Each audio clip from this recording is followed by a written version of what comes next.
Demi keamanan warga, aparat kepolisian sektor Wundu Lako langsung memasang garis polisi di lokasi temuan mortir di Kelurahan Lameng Kongga, Kecamatan Wundu Lako, Kabupaten Kolaka.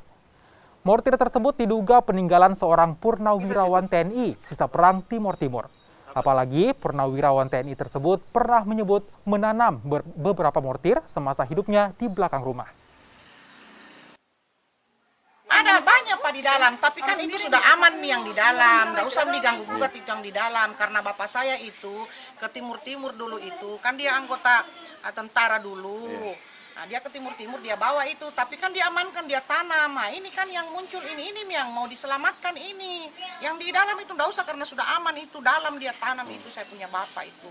Insya Allah itu artinya tentara itu tahu itu bahwa ini lebih aman kalau ditanam daripada dia dibiarkan begini ini. Sampai ditemukan itu bagaimana jalan ceritanya, Bu? Itu lagi gali untuk pembuangan air, ternyata itu dia sudah terapung karena agak kecil. Dia terapung di atas, dia kira katanya itu